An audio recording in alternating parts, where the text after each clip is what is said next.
Assalamualaikum warahmatullahi wabarakatuh. Waalaikumsalam warahmatullahi wabarakatuh.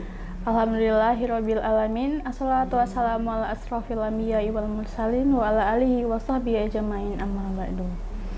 Yang pertama-tama, marilah kita panjatkan puji dan syukur kepada Allah Subhanahu wa taala yang telah memberikan kesehatan dan juga kesempatan sehingga kita bisa melaksanakan kegiatan program mingguan kita, yaitu Masyair Manasik Haji on Air yang setiap dilaksanakan pada hari Kamis.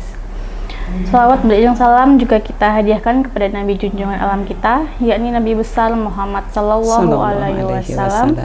Allahumma sholli ala Sayyidina Muhammad wa ala ali Sayyidina Muhammad.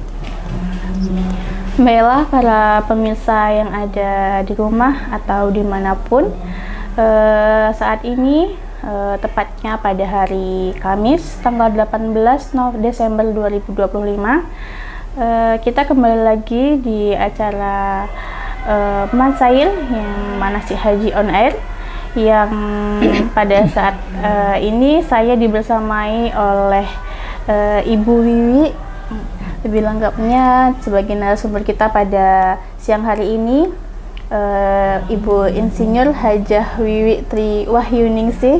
Selamat siang Ibu. Selamat siang. Assalamualaikum Mbak Tika. Sehat. Terima kasih sudah menyempatkan untuk hadir memberikan materi atau membagi ilmu untuk kami semua di sini. Sama-sama Mbak Tika.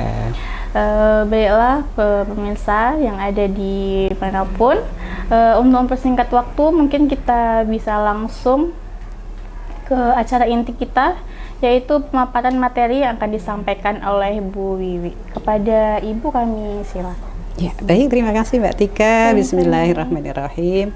Assalamualaikum warahmatullahi wabarakatuh.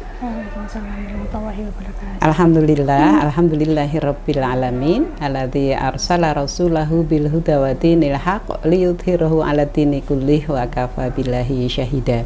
Asyhadu alla ilaha illallah wa asyhadu anna Muhammadan abduhu wa rasuluh la nabiyya wa rasula ba'dah. Alhamdulillah, terima kasih nih diundang lagi di Masyair PHU Kota ya. PHU Kota Yogyakarta. Sehat Mbak Tika? Alhamdulillah. Dan selamat jumpa para jamaah haji tahun 2026 yang sedang berbahagia dan deg-degan menanti hari-hari keberangkatan. Ya, baik, untuk Masyair atau Manasik Haji on Air yang senantiasa jadikan program utama untuk membersamai para calon jamaah haji kita. Ya, terima kasih saya sudah diundang untuk siang hari ini dengan tema fikih haji wanita. Baik, para jamaah haji khususnya tahun 2026 ya, insya Allah, dan barangkali peserta atau mungkin yang sudah bergabung di siang hari ini, sebenarnya untuk kewajiban haji ini kan sudah kita pahami bersama, tidak hanya dikhususkan untuk kaum laki-laki tetapi juga bagi wanita.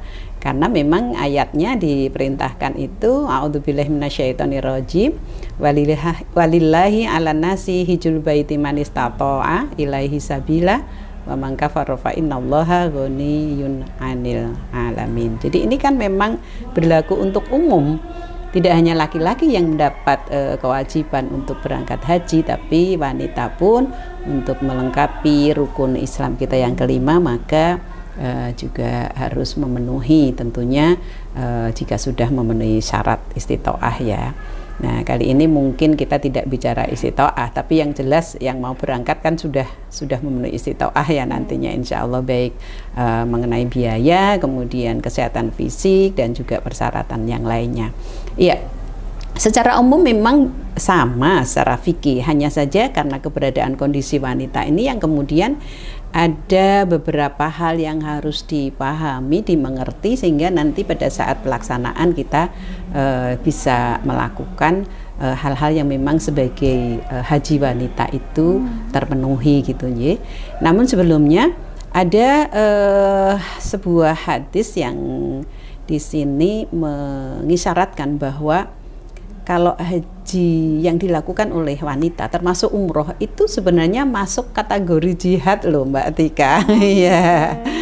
Jadi ini hadisnya an Aisyah radhiyallahu anha qalat ya Rasulullah sallallahu alaihi wasallam hal 'alan nisa'i jihad qala na'am alaihinna jihadun la qitala fi al-hajj wal umrah. Jadi ketika ditanyakan pada Kanjeng Nabi sallallahu alaihi wasallam itu adakah jihadnya bagi wanita, kata Nabi, oh ada, tapi jihadnya tidak perlu perang. Apa itu? Yaitu haji dan umroh. Masya Allah, jadi luar biasa bunda-bunda. Jadi kalau berhaji itu berarti kita sudah melakukan jihad ya. Nah, lalu kalau kita bicara ketentuan hukum untuk wanita ini, pada dasarnya ya, pada dasarnya wanita itu kan tidak diperbolehkan pergi haji tanpa mahram, ini pada dasarnya. Namun dalam keadaan tertentu itu boleh pergi haji asalkan ada wanita lain yang bisa dipercaya. Jadi tidak harus bersama mahram selama apa? Terjamin keamanan di dalam perjalanan sampai kemudian nanti pelaksanaan haji sampai pulang kembali. Dan itu pun juga sudah diperbolehkan oleh Kementerian Haji Arab Saudi bahwa diperkenankan asal kondisinya terjamin keamanannya.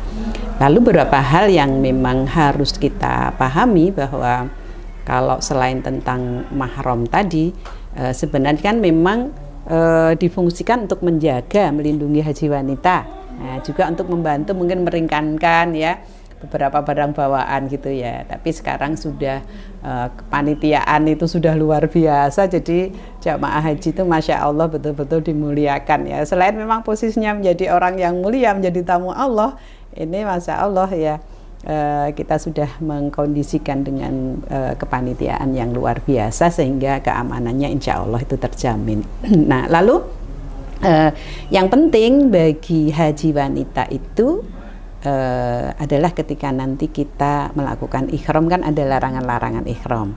Namun sebelumnya mungkin kita perlu mengingat lagi apa yang seharusnya dilakukan rukun umroh atau rukun haji gitu nggih. Karena kalau tidak tahu itu nanti juga akan ini yang dimaksudki apa toh ihram itu kan ya. Kalau umrah itu kan ihram dulu, otomatis nanti juga menjatuhkan niat, kemudian kita tawaf, sa'i, kemudian tahallul dan tertib. Nah, kalau haji sama dimulai dari ihram ya. Kemudian nanti baru kita melaksanakan wukuf ya. Setelah wukuf nanti kemudian kita baru tawaf ifadah, lalu tahallul ya, dan tertib juga. Sebelum tahallul pasti kalau tawaf ifadah harus diikuti dengan sa'i.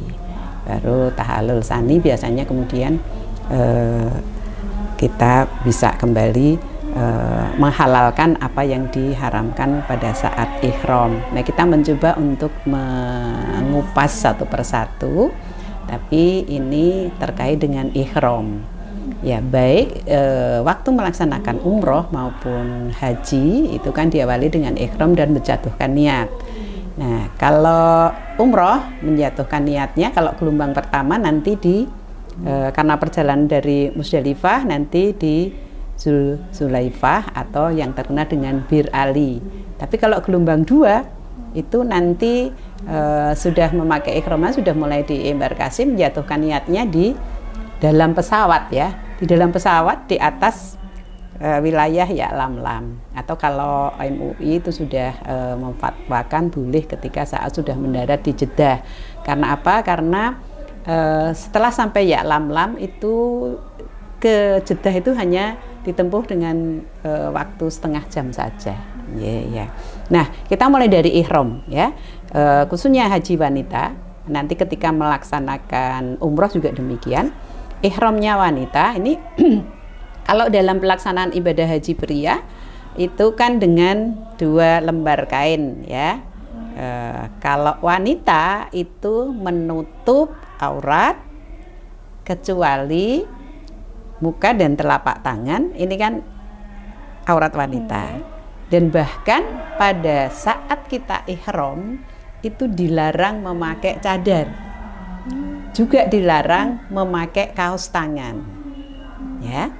Jadi saya ulangi lagi, bagi wanita itu saat ihram itu tidak boleh memakai cadar atau niqab atau penutup wajah, juga tidak boleh memakai kaos tangan. Nah, ini harus diperhatikan, ya. Kalau larangan ihram secara keseluruhan kita sudah tahu, nggih.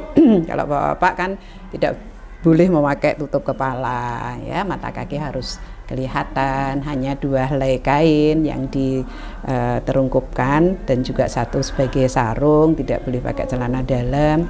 Sama kemudian dengan laki-laki dan perempuan tidak boleh memakai wangi-wangian gitu kan.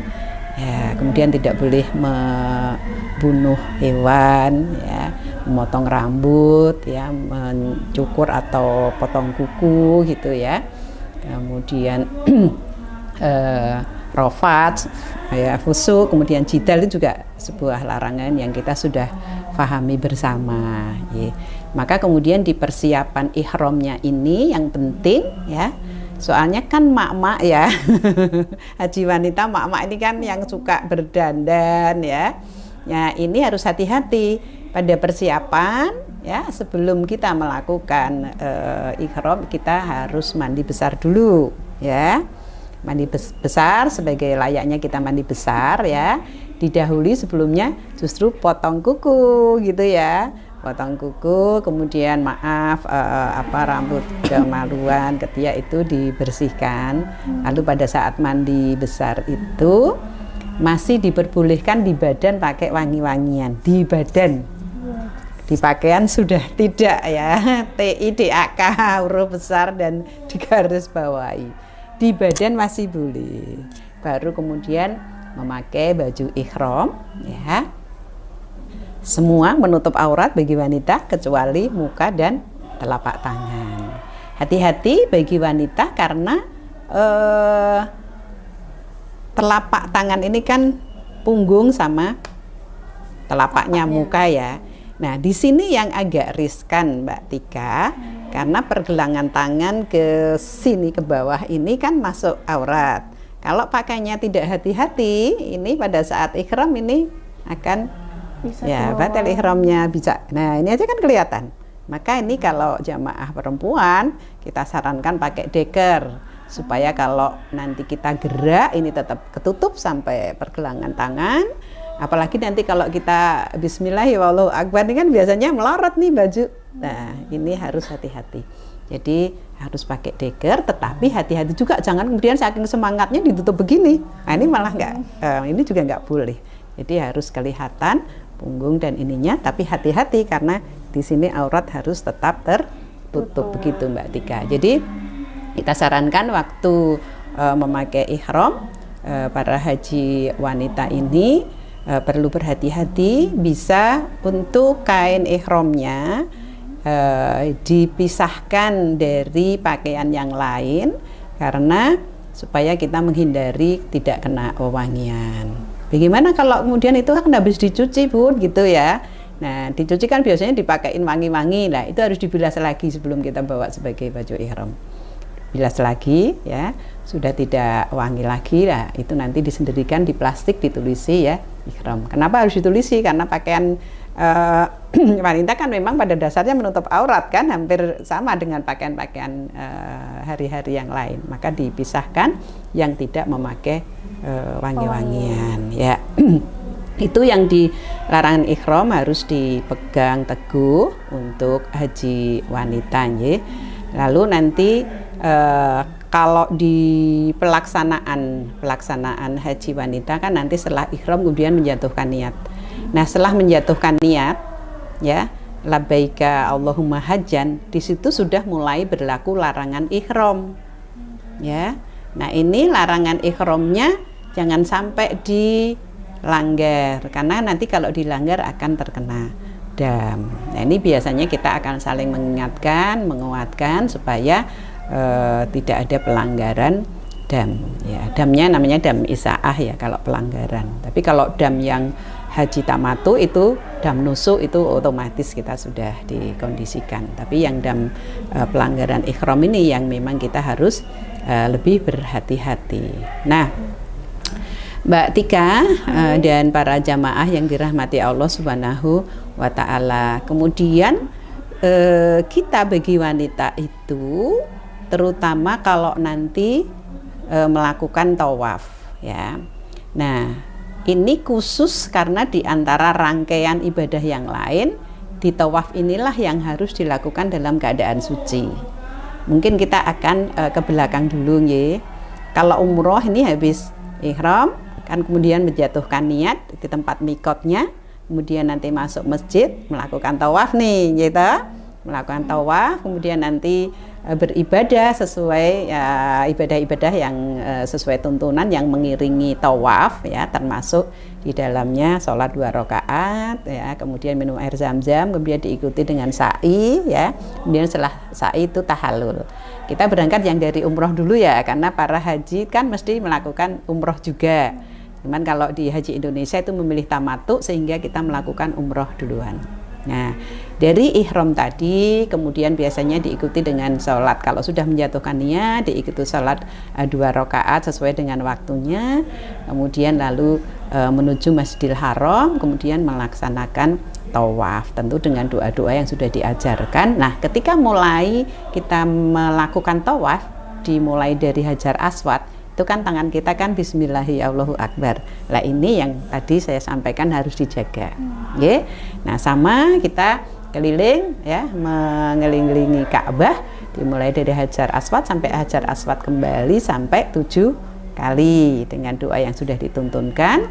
Nah, bagaimana kalau ini kok berdesak-desakan dengan laki-laki ya, karena memang kondisi darurat, jadi jangan kemudian wah ini batal gitu ya, itu jangan. Jadi tetap kita menjaga kondisi wanita kita dengan pakaian ihram kita ya. Lalu kemudian kita ikuti sama seperti ibadah para bapak-bapak atau laki-laki, kita tetap melakukan sholat 2 rakaat ya. Setelah selesai tawaf kemudian minum air zam-zam sambil berdiri. Memang dibolehkan, memang dianjurkan untuk sambil berdiri menghadap ke kiblat, lalu kemudian menuju masai, melakukan sa'i sampai kemudian nanti tahallul. Nah, tahallulnya ini kan ditandai potong rambut nih pas umroh. Nah, kalau wanita seperti apa? Cukup 2-3 helai. Kita masukkan tangannya yang mau motong, dipotong gitu. Tidak harus gundul dan tidak harus ini dibuka. Itu Mary sama bapak-bapak ikutan gundul, tidak ya. Jadi cukup kira-kira 2-3 helai dipotong beberapa senti gitu aja, Mbak. Nah, setelah tahallul itu para haji wanita sudah dihalalkan lagi, tidak dilarang lagi. Yang tadi kan nggak boleh nih pakai wangi-wangian, ini sudah diperbolehkan lagi. Maka tadi selama kita melakukan umroh tadi sebelum tahallul, ketika di kamar hotel itu juga tidak seenaknya kita membuka aurat karena kita masih dalam keadaan ihram. Walaupun teman-teman kita satu kamar itu perempuan, tetap nggak boleh membuka aurat seenaknya. Ini biasanya kan para emak-emak ini bunda-bunda kan waduh capek dalam perjalanan jauh. Kayak Gelombang 1 kan dari Medina juga cukup jauh tuh, 700 kilometeran ya, 5-6 jam. Apalagi yang dari Indonesia yang gelombang 2 langsung misalnya ya, yang sekarang gelombang 2 itu kan dari ini sudah ihram. Jadi wah sumuk banget, terus gebiar-gebyur, gosok-gosok pakai apa ya sabun wangi, terus semprot-semprot ben seger pakai minyak wangi itu jangan sampai kita seperti itu karena nanti akan melanggar ihram ya. Nah, jadi kalau tadi sudah umroh, sudah tahallul tadi sudah diperbolehkan mandi pakai sabun mandi yang wangi boleh, ya, sekedar pakai wangian juga tidak apa-apa. Nah, ya. Nah, ada yang ingin kita sampaikan bagaimana nih untuk wanita kalau haid nanti ya Mbak ya. Nah, tapi saya ingatkan bahwa kalau wanita pada saat tawaf di 3 putaran pertama itu kalau laki-laki kan rommel ya, lari-lari kecil, tapi kalau wanita enggak. Begitu juga pada saat sa'i ketika kita lewat pilar hijau itu laki-laki juga rommel, lari-lari kecil, lari-lari di tempat aja jalan gitu sambil lari. Itu perempuan tidak. Sama halnya ketika kita bertalbiyah. Bertalbiyah itu wanita tidak perlu dengan suara keras teriak-teriak. Kalau bapak-bapak teriak-teriak tidak apa-apa. Kalau ibu-ibu tidak usah. Termasuk di dalam doa juga cukup didengar sendiri. Lalu kemudian ketika mengangkat tangan pada saat menghadap kiblat itu tidak perlu sampai atas. Tapi kalau bapak-bapak sampai atas. Ya, tapi kalau ibu-ibu cukup seperti ini. Nah, ini ya. Ya, baik. Nah, saya kemudian akan menuju ke ibadah hajinya. Ya.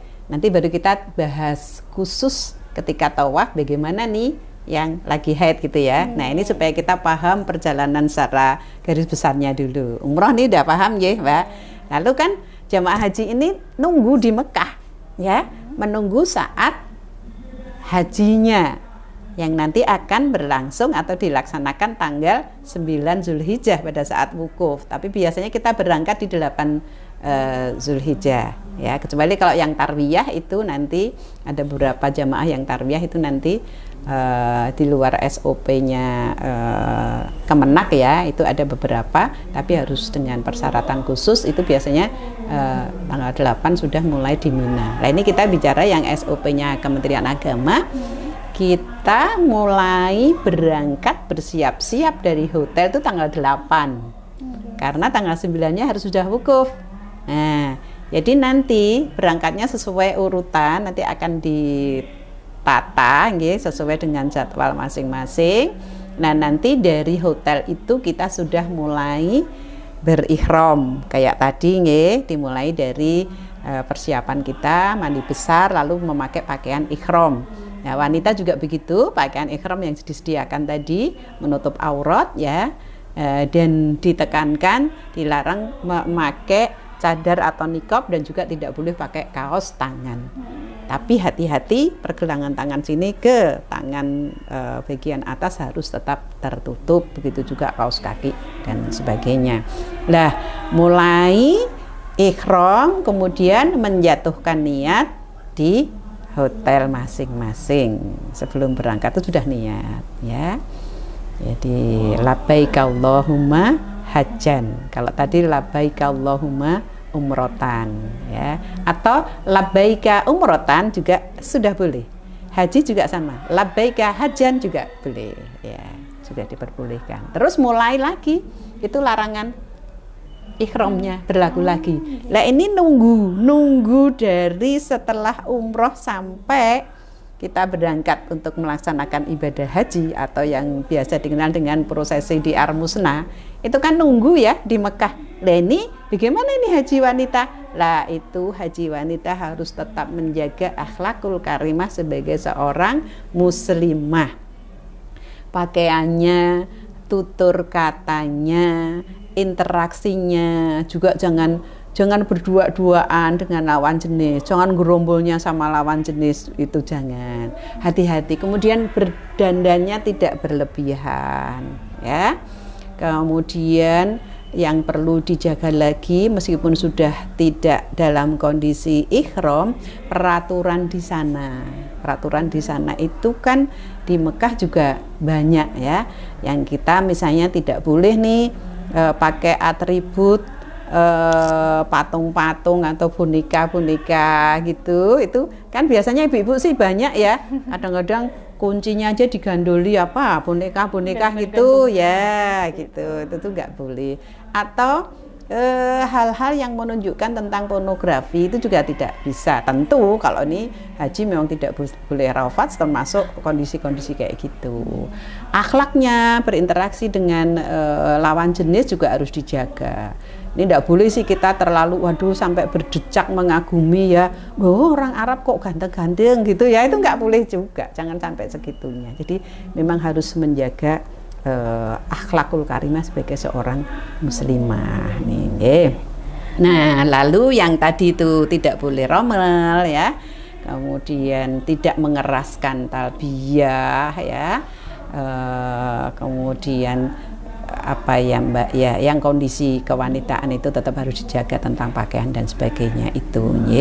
Nah, untuk tawafnya ini khusus ya, kita mulai tadi kan ke wukuf nih ya, wukuf tanggal 9 Zulhijjah ya. Dimulai dari pagi kan, nanti ada ibadah wukufnya, atau nanti ada sholat duhur, asar dijamak di situ, ada khotbah wukuf, kemudian sorenya setelah habis maghrib ya, itu baru berangkat ke Musdalifah ya. Setelah Musdalifah ke Mina ya. Ini masih dalam keadaan ihram kan? Ke Musdalifah kemudian ke Mina. Ke Mina kemudian di tanggal 10 Zulhijjah itu lempar akobah, baru kemudian itu dikatakan nafar awal ya. Itu sudah boleh melepas pakaian ihram, tapi tidak boleh untuk berhubungan suami istri. Masih nanti dilanjutkan dengan lempar ula, wustok dan akobah di hari-hari tasrih, sampai kemudian nanti harus melakukan tawaf ifadhah yang sebagai rukun yang diikuti dengan sa'i, lalu kemudian tahallul tsani. Nah, di tahallul awal tadi setelah lempar akobah itu sama dengan tahallul waktu umroh bagi wanita, cukup dipotong beberapa helai saja kalau yang laki-laki gundul tadi. Nah, ini biasanya jadi pertanyaan, seluruh rangkaian ibadah haji maupun umroh yang tadi itu dalam keadaan haid pun boleh Mbak Tika, kecuali pada saat tawaf. Nah, lalu bagaimana ini Mbak untuk wanita yang mendapatkan haid pada saat kita mau melakukan tawaf? Jadi mulai dari ihram, menjatuhkan niat itu tetap bagi wanita haid laksanakan. Tetap dilanjutkan.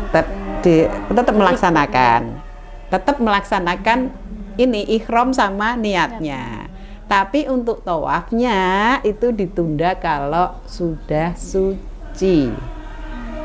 Nah, ini kan banyak waktunya nggih. Banyak waktunya di Mekah itu masih kira-kira 25 hari itu nggih. Jadi insya Allah nggak masalah ini Mbak, pasti nanti bisa melakukan tawaf untuk umrohnya. Nanti laporan kepada regu dan rombongan.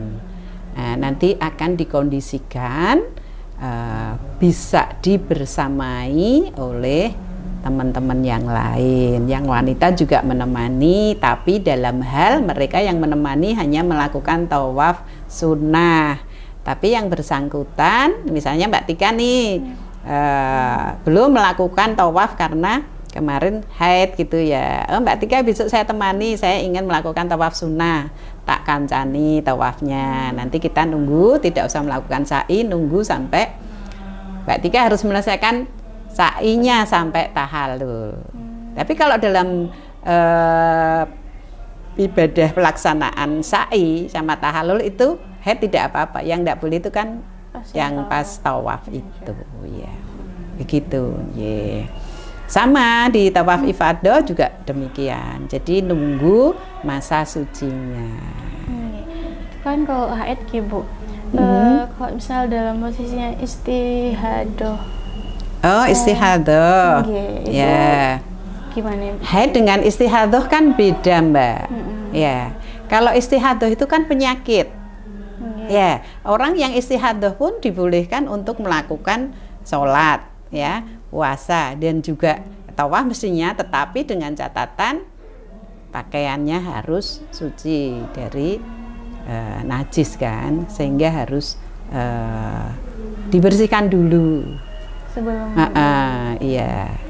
Nah, kalau misalnya haid, kok haidnya itu lama, gitu kan? Haidnya lama, tidak berhenti-berhenti. Nah, jadi fikih itu kan berlaku dalam keadaan normal, dan ketika dalam keadaan darurat itu ada solusinya. Tapi kita tidak boleh menganggap sidik-sidik darurat, sidik-sidik darurat enggak. Insya Allah bagi wanita itu dalam kurun waktu kira-kira 20 sampai 25 hari lah ini di Mekah, kalau haid itu masih nyandak lah gitu. Jadi nanti selesai kemudian masih menunggu waktu haji, bisa melakukan tawaf umrohnya gitu. Sama saja nanti kalau ketika sudah berhaji, ada juga wanita yang mendapatkan haid ketika sudah wukuf ya, kemudian sudah melempar jamarot, pas mau tawaf ifadah dapat nih. Nah, ini ditunda dulu Mbak, ditunda dulu sampai suci. Nanti kalau sudah suci, kemudian melakukan mandi besar ya, lalu kemudian melaksanakan tawaf ifadahnya. Nah, begitu. Tapi kalau tawaf wada itu diberikan dispensasi. Nabi sendiri mengatakan bahwa untuk tawaf wadanya itu tidak usah melaksanakan atau diringankan bahasanya bagi perempuan yang sedang haid gitu. Berarti kalau untuk yang haid tadi, untuk yang tawafnya berarti ditunda dulu tadi Bu. Berarti kalau untuk yang istihadah berarti tetap lanjut aja, tapi harus harus dengan harusnya.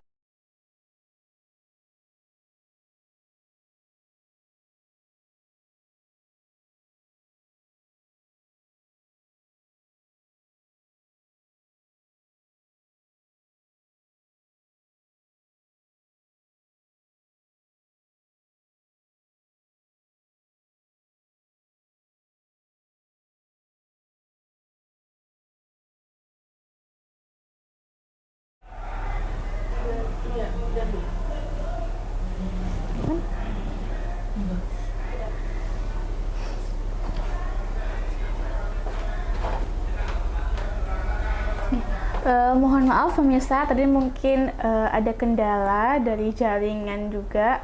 Mungkin bisa kita lanjutkan lagi penjelasan dari Bu Wiwi mengenai fikih haji bagi wanita. Tadi kita sampai di haid saat pelaksanaan haji nih Bu. Terus tadi beberapa juga ada pertanyaan, mungkin sudah ada yang terjawab oleh penjelasan yang disampaikan oleh Bu Wiwi gitu. Mungkin dari penjelasan dari awal nih Bu, tadi kita juga Ibu sudah menyampaikan bahwa untuk wanita itu memang harus menutup seluruh auratnya kecuali wajah dan juga telapak tangannya gitu. Dan untuk wanita mungkin menjaga itu bisa menggunakan deker gitu Bu. Iya, betul. Tapi mungkin jangan sampai kelebihan terus menutup seluruhnya. Tapi mohon maaf Ibu, kalau misalnya yang seperti Ibu itu ini kan masih bisa, ini masih kelihatan ya, lapaknya masih kelihatan. Ini untuk menjaga supaya ini tidak kebuka yang sini ya. Tapi kan sekarang ada yang sampai menutup semuanya itu, kalau bisa dihindari. Tapi kalau untuk yang sebagian masih terlihat tidak masalah untuk menjaga-jaga tetap masih kelihatan. Ini kan masih kelihatan ya. Masih kelihatan. Berarti kalau untuk yang pakaian ihram itu berarti untuk kita mempersiapkannya kan sebelum digunakan pasti nanti dicuci dulu ya Bu, saya dipersiapkan. Berarti lebih baiknya menggunakan, misal kalau di laundry kan nanti biasanya wangi banget nih Bu, saya pewanginya. Pewanginya itu terlalu semerbak gitu. Iya betul. Berarti itu lebih dihindari gitu. Iya, karena gini Mbak Tika, jangan sampai wanginya itu memang disengaja ingin biar berbau wangi gitu, jangan sampai. Kalau pakaian kemudian kasih Rafika atau apa itu kan memang sengaja untuk biar bau wangi ya toh. Ini dihindari. Jadi kalau misalnya kita melondrikan itu kita cuci, kita bilas dulu gitu ya. Nah ini bisa memang cuci sendiri aja gitu. Iya betul ya. Sabun biasa. Iya. Gitu. Jadi kita bisa nyiapkan nanti yang untuk umroh, kemudian yang untuk pelaksanaan haji ini kan ada beberapa hari nih sampai tahallul awal setelah lempar akobah ini juga kita harus sedia kalau nanti terkena najis itu mungkin juga harus bawa cadangan pakaian ihramnya juga. Nah, juga ini perlu perhatian, busana ihram jemaah wanita itu untuk dipahami karena tidak hanya sekedar menutup aurat semuanya kecuali muka dan telapak tangan, tetapi kita juga harus ingat bahwa memang seluruh badan kecuali wajah dan telapak tangan itu juga harus lebar atau longgar, tidak ketat nggih. Atau menampakkan lekuk tubuh itu jangan sampai ya. Dan juga tidak pula tipis atau transparan. Nah, ini bagi ibu-ibu kan biasanya warnanya putih ya. Ini pakaian ihramnya. Sebenarnya tidak harus putih. Ya, tapi putih mungkin diutamakan ya. Tapi kalau putih ini saya sarankan untuk memakai rangkap yang lebih gelap. Karena memang sifat warna putih itu kan tembus cahaya. Sehingga ketika tembus cahaya itu kan jadi transparan. Nah, ini jadi tidak gitu, jadi nerawang. Ini biasanya kalau pas manasik praktek itu kita bisa ingatkan juga. Tapi syukur kali ini sudah kita dengar semua nggih. Dan juga tidak berlebihan nggih, sehingga tidak sampai mengundang perhatian orang lain. Jadi kalau misalnya hitam boleh, hijau boleh, tapi jangan sampai yang menyala-nyala atau warna-warni gitu, orange, kemudian ada bunga-bunganya. Apalagi ada gambar makhluk itu kalau bisa dihindari gitu. Mungkin warna yang soft-soft gitu kan. Anjir. Ini ada pertanyaan dari jamaah kita yang di rumah, Bu. Adakah pendapat yang membolehkan ketika tawaf ifadah dalam keadaan tidak suci, misalnya karena sering buang angin karena sesuatu masalah kesehatan? Gini, sebenarnya itu kan banyak ya kekhawatiran bagi jamaah. Itu biasanya pertanyaannya begitu, sering buang angin. Nyatanya pas di sana kok ya nggak buang angin gitu ya. Karena kalau was-was ya, ada was-was itu biasanya malah terjadi. Tetapi kalau kita ya mohon kepada Allah, Bismillah ya, itu jarang. Selama ini saya juga membimbing itu jarang. Kalaupun toh ada misalnya ya, misalnya batal ya karena buang angin gitu ya, itu sebenarnya kita bisa pakai, ada yang pendapat kemudian wudunya pakai semprotan, ada yang begitu. Tapi ini secara teknis juga sulit sebenarnya, kan nabrak-nabrak juga, atau kecuali minggir ya. Atau ada yang punya pendapat tayamum di pundak temennya gitu juga ada. Banyak pendapat kayak gitu. Tapi kalau misalnya mau keinginannya untuk berwudu lagi, itu ya minggir ke tempat wudu, kan sekarang dekat Ka'bah itu ada. Tapi harus ada yang nemani. Kemudian nanti dilanjut berapa yang ketinggal. Nah, nanti biasanya oleh jamaah satu regu atau satu rombongan nanti nunggu di tempat minum air zam-zam. Tapi ini kan memang riskan untuk jamaah, apalagi kalau jamaah sepuh ya. Itu dengan kondisi seperti mana yang memungkinkan, bisa dengan tayamum, bisa dengan air di semprotan itu, tetapi agak minggir supaya tidak tertabrak. Nah, teman jamaah yang lain tentunya akan melakukan menemani lah begitu, mendampingi gitu. Biasanya juga ketua regu atau teman yang lain itu biasa sudah terkondisikan. Nah, kalau bagi yang tadi haid ya, untuk haid misalnya kejadiannya seperti ini Mbak Tika, besok nih sudah berangkat ke tanah air untuk gelombang 1, misalnya kan langsung pulang dari Mekah, kok haidnya itu belum selesai. Atau misalnya kalau gelombang 2 besok sudah harus berangkat ke Madinah kan, hari ini kok masih deras sekali. Lah ini jadi untuk haid atau menstruasi itu sebenarnya tidak menghalangi wanita untuk pergi menunaikan ibadah haji ataupun umroh kan, karena wanita haid atau menstruasi itu sebenarnya kan itu dari Allah ya, dari Allah. Maka kemudian si wanita ini pada saat kondisi tidak mengalir, kan ada saat ini wanita haid tapi pas tidak mengalir itu cepat-cepat mandi besar, lalu melaksanakan tawaf ifadah. Tapi ingat harus pakai pembalut yang tebal. Jadi jangan kemudian mentang-mentang ini masih haid kok urung isih flek-flek gitu, padahal besok sudah mau pulang ke tanah air atau mau berangkat ke Madinah atau dalam kondisi harus meninggalkan Mekah nih ya. Berarti kan tawaf ifadah harus dilakukan karena itu rukun kan. Nah, kalau rukun itu kalau nggak dilakukan kan nggak sah hajinya. Maka dia melakukan hal tadi itu pada saat tidak sudah tidak deras, tidak mengalir gitu, itu cepat-cepat mandi besar kemudian ifadah sa'i ya. Berarti saat maaf ya Ibu, flek maksudnya belum yang bersih betul-betul bersih. Berarti saat flek itu kita boleh mandi besar terus kemudian nanti tawaf itu tapi tetap menggunakan menggunakan gitu. Pembalut ya. Walaupun nanti setelah itu mungkin keluar lagi iya, gitu. Gak apa-apa, tidak masalah. Tapi ini khusus ya Mbak ya, khusus ya.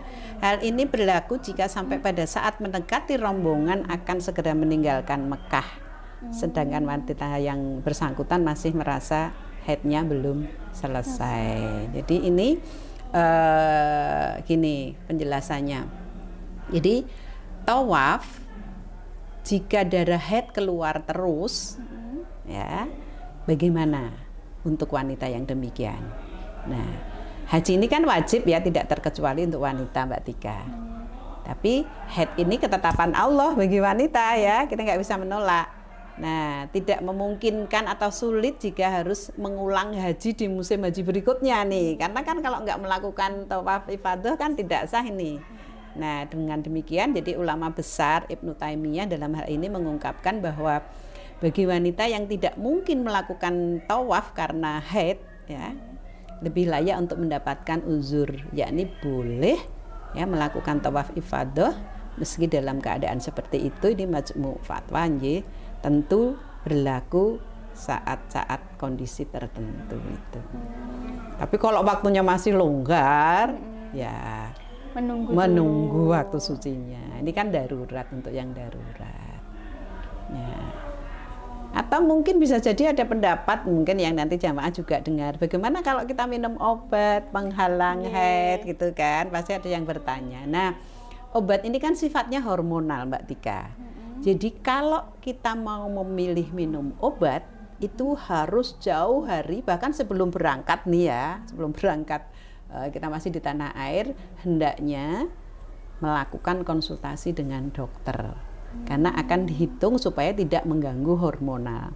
Kalau ujuk-ujuk misalnya di sana, wah ini saya sudah haid tak minum obat, bahaya. Kami para pembimbing lebih menyarankan untuk tidak minum obat, karena kalau minum obat itu secara hormonal nanti malah entah itu malah flek-fleknya terus ya, nanti malah mengganggu kesehatannya, iya, gitu, pengaruh ke fisik yang lainnya, itu malah lebih riskan untuk jamaah haji. Ini lebih baik kalau pun toh mau memilih itu memang tidak dilarang atau dibolehkan minum obat, tapi konsultasi dengan dokter dulu. Kan nanti akan dihitung haidnya tanggal berapa, harusnya minumnya kapan, supaya tidak mengganggu kerja hormonal, juga tidak mengganggu kesehatan.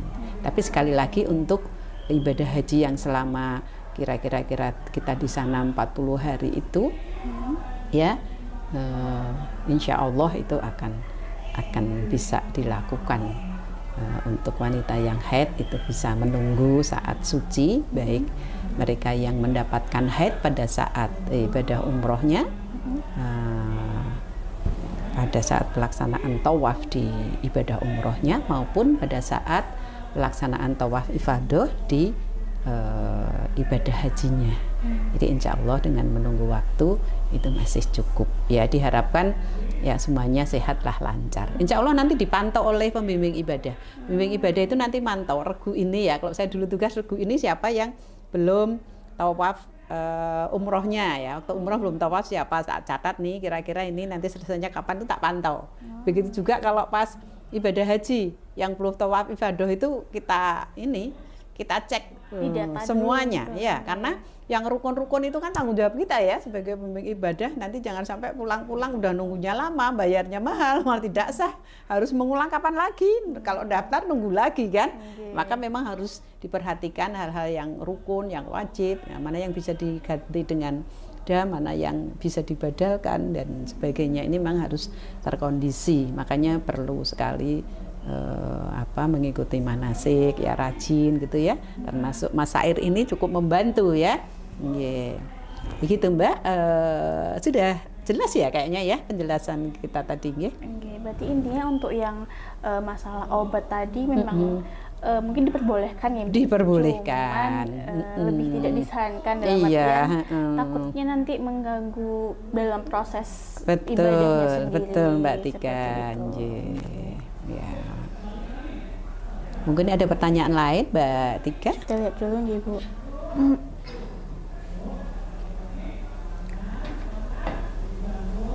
Oke, ini juga ada pertanyaan.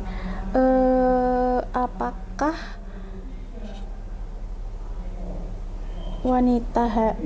wanita boleh haji sambil saat hamil atau menyusui? Apakah wanita boleh melaksanakan kegiatan ibadah haji saat hamil yeah. atau menyusui? Iya, sebenarnya secara umum itu kan tidak ada larangan, tetapi nanti masuk kategori ya ada di pemeriksaan istitoahnya itu ya kalau wanita hamil dengan ibadah fisik seperti itu kan bahaya, gitu. Maka itu dikategorikan tidak istitoah ya. Terus kalau sedang menyusui misalnya, kalau menyusui kan malah bayi sudah lahir bisa ditinggal. Kita nih kemarin ada jamaah yang berapa bulan sebelum berangkat itu melahirkan bahkan sesar ya, tetap berangkat karena dilihat kondisinya memungkinkan dan beliau meninggalkan bayinya gitu ya. Kalau bayinya mau diajak kan nggak bisa karena belum didaftar belum masuk daftar ini daftar lunas. Jadi intinya begitu Mbak. Kalau kita biasanya nanti diperiksa dengan tes pack untuk wanitanya. Kalau yang hamil biasanya nanti termasuk kategori yang harus menunda keberangkatan karena kehamilan juga akan mengganggu proses haji karena memang haji ini butuh fisik yang prima. Wanita hamil itu termasuk wanita yang ya memang oleh Allah diberi keringanan ya untuk kemudian tidak berat-berat, maka puasa pun dibolehkan untuk mengqadha di hari berikutnya gitu. Ini juga lagi pertanyaan ya Bu. Apakah wanita harus berdesakan saat tawaf? Oke. Jadi pada saat kita melakukan tawaf itu kan memang tidak pernah bisa menunggu sepi ya, baik umroh maupun haji atau pas musim haji apalagi. Nah, berdesakan yang tidak disengaja memang itu darurat, ya itu tidak membatalkan wudhu kita. Boleh nggak apa-apa ya. Nanti kalau misalnya berdesakan itu batal, nanti semua batal semua gitu kan. Jadi itu kondisi darurat. Tetapi kita tidak boleh yang namanya kemudian sengaja ngesuk-esuk gitu kan, enggak. Atau sengaja nempel-nempel kan enggak. Jadi kondisi tawaf itu memang banyak jamaah campur antara laki-laki dan perempuan. Tapi biasanya kita usahakan nih ya, biasanya kalau dalam manasik itu dikondisikan itu pinggirnya laki-laki, nanti tengahnya jamaah perempuan gitu ya. Nanti jamaah perempuan, nanti kalau depannya atau sampingnya yang suaminya, jadi bisa pegangan gitu, nggak apa-apa kalau dengan suaminya atau dengan muhrimnya, dengan depannya gitu. Jadi tetap tidak perlu yang menutup sampai tangannya ditutup sampai seluruhnya gitu, nggak perlu ya Bu? Karena itu takut bersentuhan, ya otomatis kita soalnya bersentuhan, badan kita mesti bersentuhan dengan apa ya jamaah yang lain ketika melakukan tawaf karena saking berdesak-desakan dan memang sekian juta orang melakukan tawaf bareng kan. Ini ada pertanyaan lagi Bu dari calon jamaah haji yang dulu pernah. Batal saat tawaf dihitung batal yang mengulang saat lokasi batal atau dihitung ulang dimulai awal Hajar Aswad di putaran dia batal. Jadi gini, benar dihitungnya itu kan mulai dari Hajar Aswad. Kita memulainya Hajar Aswad, keliling ya di 4 sisi Ka'bah itu sampai kemudian Hajar Aswad lagi dihitung 1 ya, muter lagi ya sampai Hajar Aswad dihitung 2. Lah misalnya ini muter lagi nih yang ketiga ya, baru sampai sudut satu sisi sudah batal. Nah, ini kan batal toh. Nah ini tadi dapat 2, yang ketiga ini diulangi dari Hajar Aswad. Ya. Berarti harus mengulang dimulai dari Hajar Aswad ya gitu. Jadi tadi udah dapat 2 kan. Nah ini tinggal mengulang yang ketiga, kurangnya berapa tapi hitungannya tetap dari Hajar Aswad sampai Hajar Aswad lagi. Nah nanti kalau batal terus ngulangnya dari awal nanti nggak kelar ini Mbak Citra ya. Gitu je ya, tapi hitungannya tetap mulai dari Hajar Aswad nggih Iya. Oke, Ibu. Ini mungkin pertanyaan tadi sudah kita jawab, sudah dijelaskannya. Mungkin dia lebih ini ya Bu, lebih menekankan lagi untuk yang tadi batal mungkin karena buang angin tadi. Ini sebaiknya itu memang harus wudhu aja atau tayamum aja gitu tadi? Kondisional ya Mbak ya. Kondisional. Tapi memang harus kita memilih untuk kemudian suci kembali, karena tawaf kan tidak boleh dalam keadaan dalam keadaan batal wudhunya. Ya, kalau kita ditanya tadi kan ada pertanyaan, adakah yang mempunyai pendapat? Ya, pendapat itu ada mungkin ya, ada yang sampai kemudian di titik membolehkan, tetapi secara umum kalau batal seperti ini tetap harus kita melakukan wudhu kembali atau tayamum atau kondisional tadi itu. Ya, yang penting harus dipilih salah satunya. Iya, itu kan sama halnya ketika tadi itu ya, ketika wanita haid itu pada dasarnya tidak boleh, harus dalam keadaan suci ya, tetapi kondisional yang tadi khusus. Misalnya untuk yang haid diperkenankan tidak tawaf wada. Padahal tawaf wada itu artinya kan termasuk wajib kalau haji. Tapi boleh ada dispensasi. Atau yang waktunya sudah habis belum melakukan tawaf ifadah, melakukan tawaf ifadahnya dengan mandi besar dulu, pakai pembalut besar kemudian melakukan tawaf. Iya. Jadi kita mensucikan diri dulu tetap ya. Tetap harus memilih salah satu. Iya, mensucikan dulu tetap itu menjadi pokok secara fikih ya. Jadi kalau merasa kentut ya memang harus wudhu gitu ya. Dan sekarang tidak sulit kok, dekat Ka'bah itu ada tempat untuk wudhu. Tapi kalau misalnya khawatir nih nanti tidak ditinggal atau apa, itu kan berbeda ya kondisinya. Itu bisa dengan ada yang pakai semprotan, ada juga yang berpendapat kemudian karena kondisi itu tayamum. Tapi tayamum kan juga kalau yang berpendapat nggak boleh, kan ada air, kenapa tayamum kan begitu. Nah ini kembali keyakinan masing-masing, karena kita punya kebijakan kan ada moderasi haji ini ya.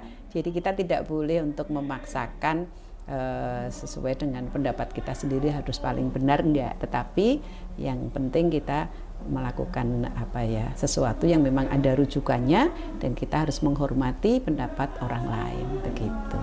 Penting kondisional tadi nggak Bu, mungkin nanti pas saat untuk wudhu mungkin tidak memungkinkan untuk harus minggir terus wudhu sendiri, mungkin bisa yang tayamum tadi atau yang dengan minggir tapi dengan semprotan gitu. Ya. Sudah dimudahkan seperti ya, betul Mbak Tika. Kemudian selanjutnya Ibu, ini untuk wanita, apakah boleh untuk mewakilkan saat lontar jumroh itu, apakah wanita boleh mewakilkan gitu. Jadi ibadah haji diantaranya lontar jumroh itu kan wajib, jadi harus dilakukan, tetapi boleh dibadalkan. Ya. Kondisinya seperti apa? Biasanya yang resti ini risiko tinggi. Ya, kalau jalan jauh dari Mina ke Jamarot itu kan nggak kuat misalnya, dikhawatirkan, maka dia diwakilkan. Nah, yang mewakilkannya? Mewakilkan kepada temannya atau ketua regu atau siapa. Nah ini biasanya juga kalau saya kemarin jadi petugas itu saya catat betul ini dibadalkan oleh siapa gitu. Nah bagaimana cara membadalkan? Cara membadalkan itu dia sendiri melakukan untuk dia sendiri kalau dia melakukan ibadah haji. Setelah kita melakukan lemparan, misalnya nih lempar akobah 7 kali ya. Ya setelah selesai baru kita niat membadalkan siapa gitu. Tetap harus kita dulu yang prioritasnya, baru nanti membantu untuk membadalkan teman lainnya. Bu. Itu wanita boleh aja, laki-laki juga boleh. Laki-laki juga boleh mewakilkan. Iya, ada uzur, keadaan tertentu ya. Ibu mungkin sudah cukup banyak, maksudnya ilmu yang sudah diberikan, pengertian-pengertian tentang, terutama mungkin untuk wanita nggih. Mungkin di rumah juga pasti banyak yang bertanya, gimana ini kok saat haid tapi harus melaksanakan kegiatan ibadah haji gitu. Mungkin saat hari ini sudah terjawab oleh Bu Wiwi, sudah disampaikan, sudah dijelaskan bahwa untuk wanita sendiri mungkin tidak masalah, tidak perlu khawatir karena memang sudah ada apa ya Bu? Jalan keluar secara fikih, jalan keluarnya, solusinya gitu, karena insya Allah akan dimudahkan oleh Allah untuk semuanya gitu. Dan juga Mbak Tika untuk selama di Mekah ataupun di Madinah, wanita juga tetap bisa mengikuti kegiatan-kegiatan lain yang memang dibolehkan ya. Kita zikir kan tetap dibolehkan, pendalaman keagamaan bisa baca, atau biasanya ada kajian-kajian ini yang dilakukan oleh para jamaah itu tetap bisa mengikuti. Jangan hanya di kamar terus ya, nanti bosen. Kemudian ikut tour ya, itu juga dibolehkan. Iya, jadi jangan khawatir karena itu juga anugerah Allah, ibadah haji juga perintah Allah, pasti Allah juga sudah mengatur sedemikian rupa sehingga kita bisa tetap melakukan tanpa melanggar secara syariat, tetapi kita tetap juga bisa melakukan ibadah dengan kesesuaian yang sudah ditentukan syariat pula. Karena nanti juga sebelum keberangkatan juga pasti akan disosialisasikan ya Bu. Oh ya, ada manasik itu. Ya, betul. Diperbolehkan, nanti diperbolehkan, terus apa saja yang harus dipersiapkan, mungkin semuanya mungkin akan dijelaskan besok nggih Bu. Betul Mbak Tika, dalam manasik baik perguruan, manasik prakteknya atau manasik teorinya yang mungkin nanti juga bidang Kementerian Haji yang sekarang juga akan memfasilitasi hal tersebut ya. Nggih Bu Wiwi, terima kasih banyak untuk ilmunya, untuk informasinya di siang hari ini. Terima kasih banyak juga sudah meluangkan waktunya untuk bisa hadir membersamai kami dan calon jamaah haji 2026 yang ada di rumah mungkin. Mungkin ada yang mau disampaikan lagi atau? Iya. Terakhir tetap semangat bagi bunda-bunda yang mau melaksanakan ibadah haji. Yang penting mulai dari sekarang persiapan kita membiasakan untuk berperilaku sebagai seorang muslimah sesuai dengan syariat, baik busananya atau maupun ketika kita bergaul dengan yang lain. Kemudian banyak kita menyiapkan fisik kita, biasakan sholat berjamaah gitu ya. Walaupun memang harus izin suami, di sana juga akan bersama-sama tentunya. Kemudian berdoa terus, bersyukur terus kepada Allah ya, mohon disehatkan, dilancarkan dalam ibadah ini.